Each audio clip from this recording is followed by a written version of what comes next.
Welcome to the deep dive.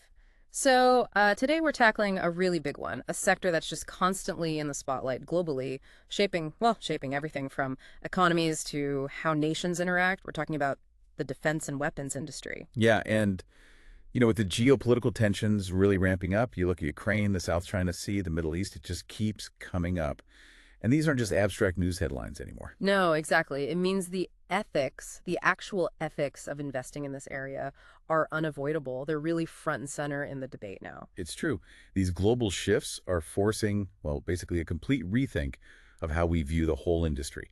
The question isn't theoretical. It's a real dilemma for big investors, for governments, and honestly for anyone thinking about where their money goes and what impact it has. Right. So our mission with this deep dive is to try and explore this really complex ethical landscape. We want to help you navigate that tricky balance between, say, national security needs, tech progress, and then these profound humanitarian concerns.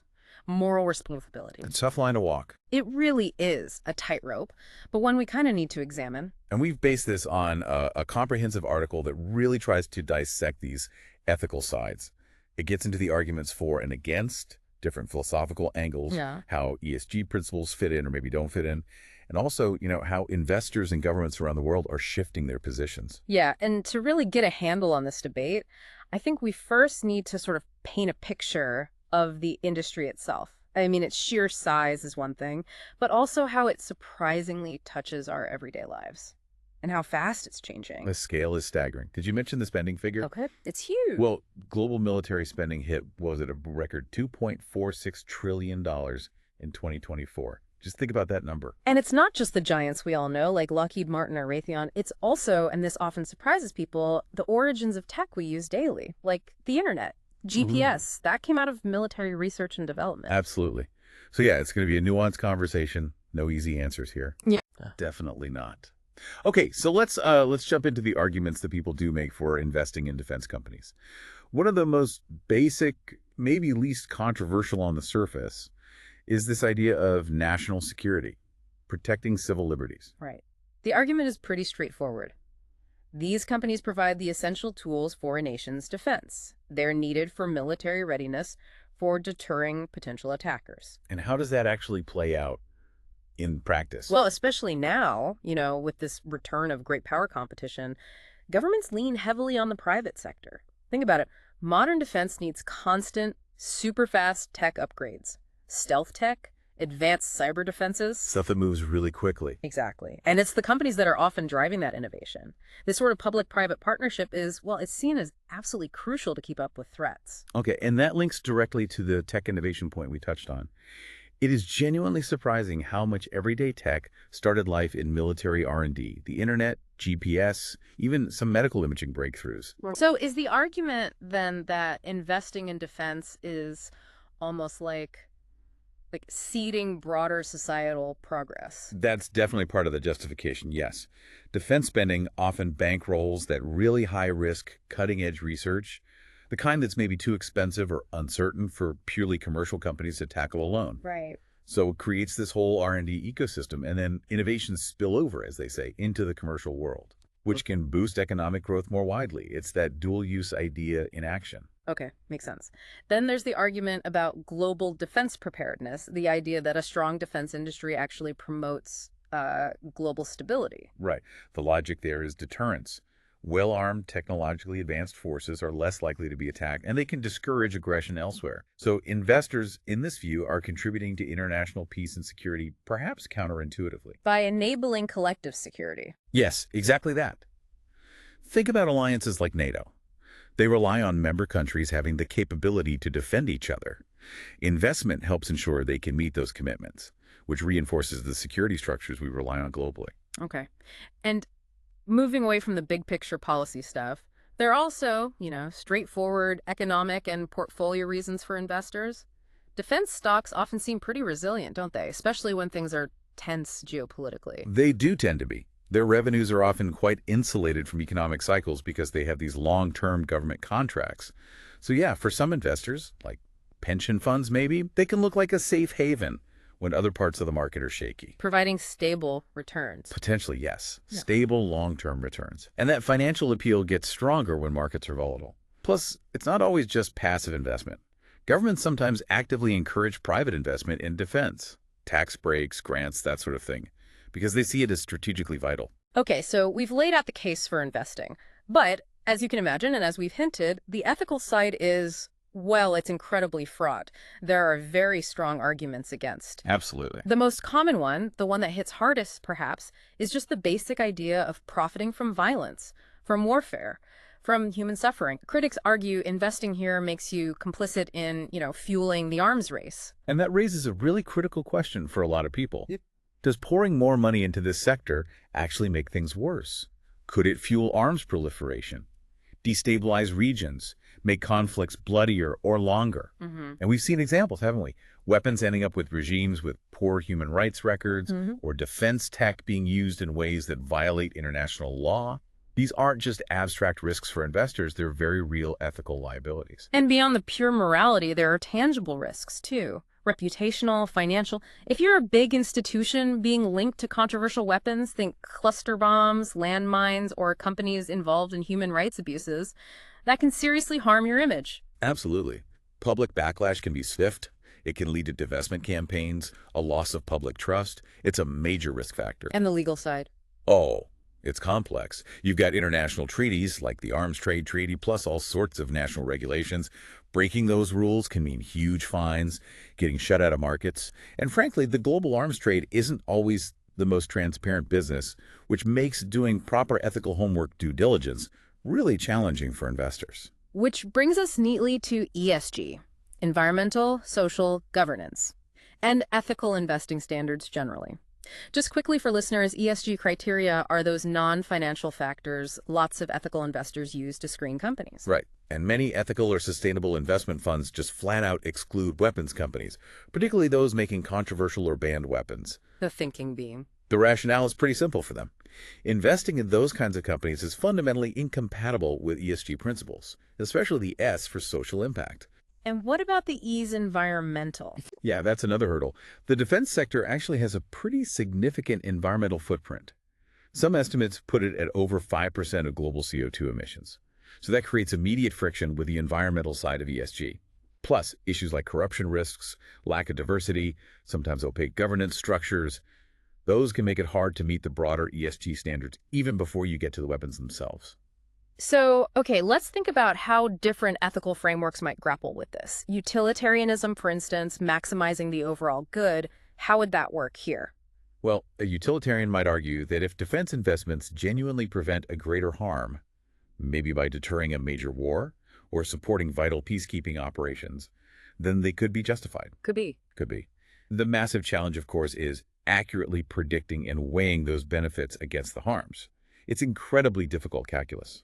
An example might be investing in, say, missile defense systems designed purely to protect civilians. You could frame that as utilitarian protecting the many, even if it involves defense spending, like a public health measure almost. Okay. What about deontology? That focuses more on duties and rules, right? Regardless of the consequences. Exactly. From a deontological viewpoint, the argument might be that profiting from instruments designed to harm is just inherently wrong, full stop. The outcome doesn't justify the act itself. Can you give an example of that in practice? Sure. Some ethical banks or funds, like Triodos Bank is often cited, have very strict exclusion policies. They refuse to invest in any weapons manufacturers, period, on principle. Their reasoning is basically a moral duty.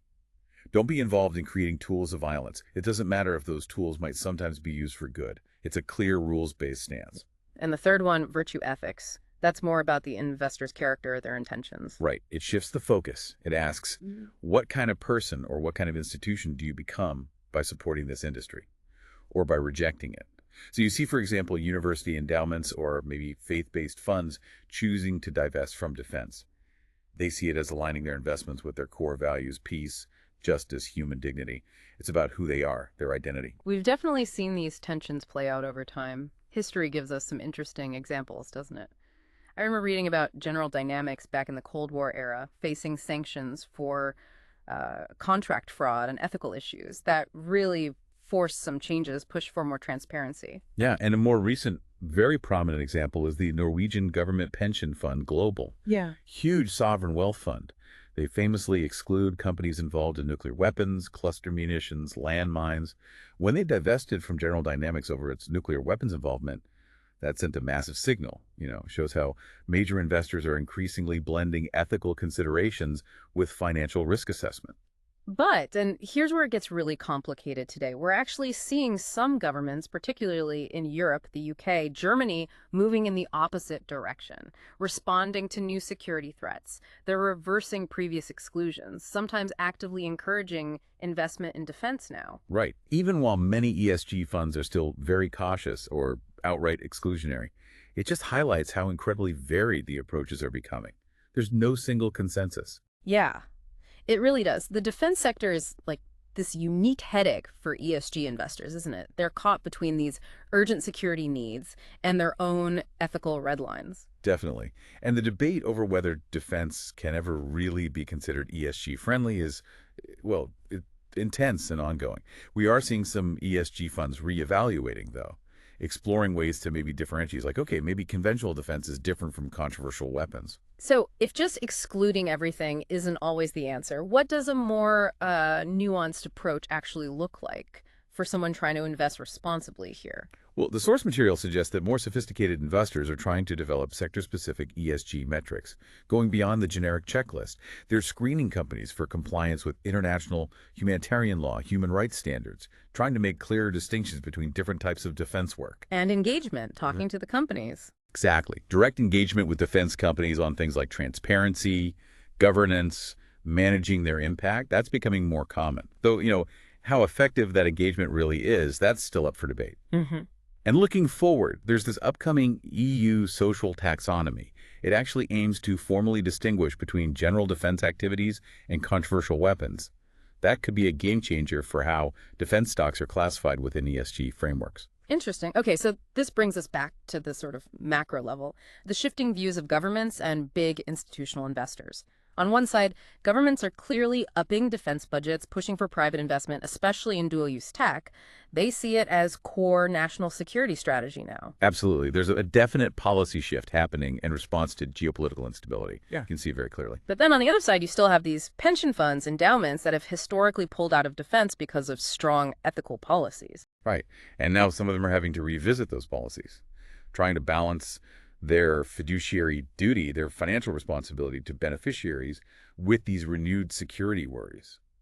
We're even seeing, specific defense-focused investment funds and ETFs popping up, which just underlines how complex it's getting. Institutions need sophisticated ways to approach this. And underpinning all of it is this constant need for compliance, right? Investors aren't just looking at profits. They have to ensure companies are sticking to arms control treaties, international standards, like the UN guiding principles. It's a whole extra layer of due diligence. You just can't ignore it. So as we start to wrap up this deep dive, it's just so clear, isn't it? Investing in defense and weapons companies involves this incredibly delicate, often really difficult balance. It really does. You're weighing legitimate security needs against these deep moral questions about, being complicit in violence and suffering. And all the complicating factors we discussed, the dual-use tech benefiting civilian life, the sheer economic weight of the industry, its role in driving innovation, they just add more and more layers to this ethical debate. It's not going away. No. And I think one of the key takeaways has to be that the ground is constantly shifting here. Geopolitics evolve, societal values change. It means investment practices need continuous review. Absolutely. For investors, it means you have to stay vigilant, stay informed, be ready to adapt. As new challenges, new technologies, new situations emerge in this sector, there's really no set-and-forget-it approach possible here. Totally agree. So what about pathways forward? For trying to invest responsibly, our source mentioned a few ideas. Yeah, it emphasizes adopting strategies that are principled, transparent, and nuanced, not just simplistic in or out. Which could mean using those very specific sector-tailored ESG metrics we talked about for a more detailed look rather than just blanket bans. Exactly. And implementing really robust screening processes, ones that actually differentiate between types of defense activities. So maybe focusing investment on conventional defense capabilities while strictly avoiding controversial weapons, like the EU taxonomy is trying to facilitate. And actively engaging with the companies themselves. That too. Engaging on transparency, on governance, on impact management, trying to influence corporate behavior from within rather than just walking away. It's part of a responsible strategy for some. Okay. So ultimately, navigating defense investments responsibly seems to boil down to ongoing ethical reflection and dialogue between everyone involved, investors, companies, governments, the public. Yeah, it's a continuous process, a commitment really to thoughtfully balancing security needs, the drive for innovation, and fundamental humanitarian values. With the hope, perhaps, that getting that balance right could contribute to a safer, maybe more just and sustainable future. That's the ideal, yes. Yeah. So maybe the final thought to leave everyone with is this. What does aligning values and security actually mean for you? It's something worth considering.